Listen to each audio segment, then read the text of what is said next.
Sebastián Basualdo es escritor y periodista. Escribe en el suplemento Radar de Página 12. Fundó y dirigió la revista literaria Los Inútiles de Siempre.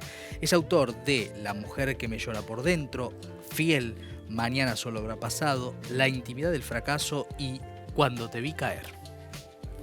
Reeditada novela de Sebastián Basualdo que habla, en este caso, Cuando te vi caer, de un excombatiente, pero de muchos temas más. ¿Cómo te va, Sebastián? Hola, muchas gracias por invitarme. A vos. Bueno, es una novela que habla de un excombatiente, pero habla de la paternidad, habla de las decepciones de la adolescencia. Digo, te metiste con muchos universos detrás del hecho de que sea la primera novela sobre un excombatiente, ¿no? Sí, es una novela de carácter autobiográfica, donde básicamente el personaje principal es un adolescente que tiene unos 15 años y que siente una especie de admiración terrible por su padrastro, que había estado combatiendo como conscripto en Malvinas. Eso le genera a él, una serie de cuestiones muy personales, también en relación a la madre, porque en un momento él descubre algo que lo trastorna, ¿no? Una cosa oculta de la madre. Y ahí se empieza a generar un vínculo con este adolescente y el padrastro, donde hay todo un recorrido del barrio, de la adolescencia, hasta el momento en que el adolescente, Lautaro Nogán, decide ingresar a la Escuela Mecánica de la Armada a principios de los años 90. Y ahí sí, casi te diría autobiográficamente, con la idea de recuperar las Malvinas él solo, ¿no? Claro, mucho antes de que ese lugar tuviera todo el despliegue que fuera hoy, que tiene hoy, quiero decir, Museo Malvinas, etcétera, claro, etcétera. No existía. Exacto. Contame cómo se trabajó. Nunca nos interesa mucho meternos en las vidas, sino en el trabajo que se hace desde la experiencia propia. ¿Cómo fue eso? ¿Qué nos querés contar sobre ese trabajo entre lo autobiográfico para llegar a la ficción? ¿Cómo fue ese laburo?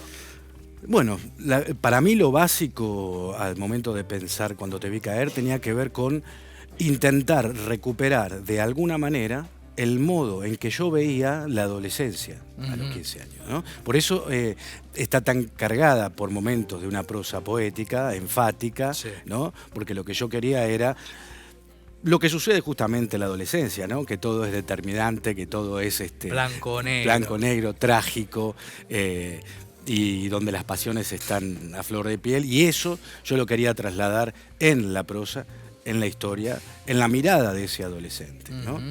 Ese adolescente que ve de pronto un mundo ideal derrumbarse también, ¿no? Que se encuentra con esos golpes primeros de la adolescencia que te marcan que no todo es tan ideal.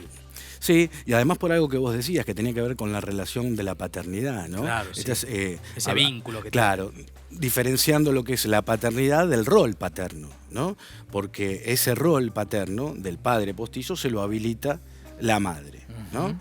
No voy a descubrir ni pretendo descubrir nada nuevo si digo que ese rol es habilitado, ¿no? Claro.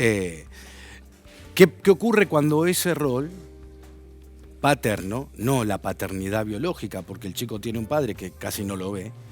¿Qué pasa cuando ese rol paterno es deshabilitado, ¿no?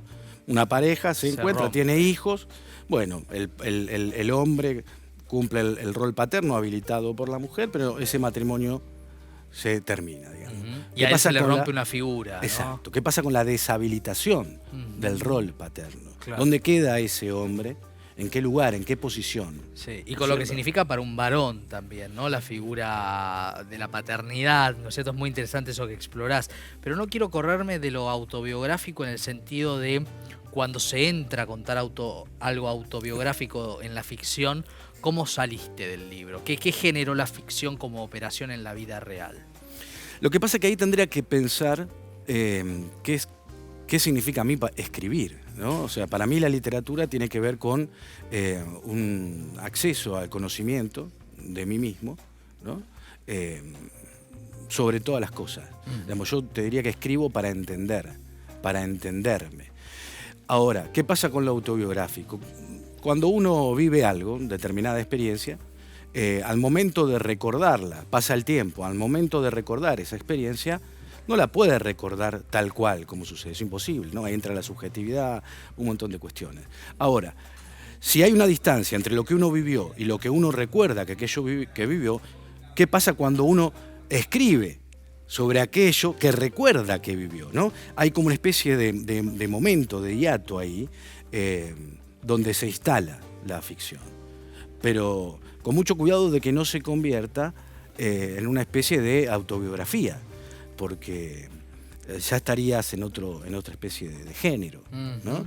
Y no era mi intención escribir una autobiografía, sino sí tratar de generar a partir, porque además ocurren cosas que si yo tuviera que contar un montón de cosas que realmente viví, son inverosímiles. Claro, claro, ¿No? claro. La Claro. ficción nos ayuda Claro, a contar cosas claro. que son más verosímiles. Claro, de hecho he tenido que sacar capítulos porque decía, no, pero esto no. Y yo decía, no, pero esto yo lo viví. Bueno, pero no, es inverosímil, ¿no? Y esa situación de ingresar a la ESMA, digo, eso, ¿cómo fue contarlo con lo que reverbera en nuestra historia? ¿Cómo fue contarlo desde la ficción?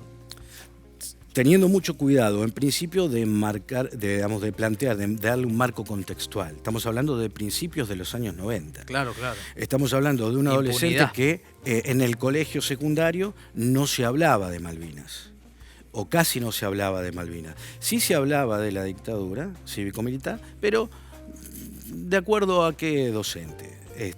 Entonces la no información, el no conocimiento hace que el personaje entre, pero que al mismo tiempo él reflexiona sobre qué hubiera sucedido si yo hubiese sabido lo que era la ESMA en ese momento, ¿no? El personaje es un adolescente, tiene 14 años, 15 años. Sí. Lo único que se propone, como dije antes, es recuperar la Malvinas él mismo y en su fantasía adolescente viajar por el mundo en un buque, ¿no? Cosa que nada de eso se le cumple, naturalmente. Pero suceden un montón de cosas y también a los lectores y las lectoras. Es una novela interesantísima que recomendamos y que, bueno, nos cuenta como sociedad, además de contar a este joven. Sebastián, gracias. Gracias a vos. Un placer y felicitaciones. Gracias. Cuando te vi caer, Hojas del Sur, ¿no? Es la de editorial que lo reeditó esta novela en este amplio panorama que proponemos cada semana en Biblioteca IP. Seguimos hablando de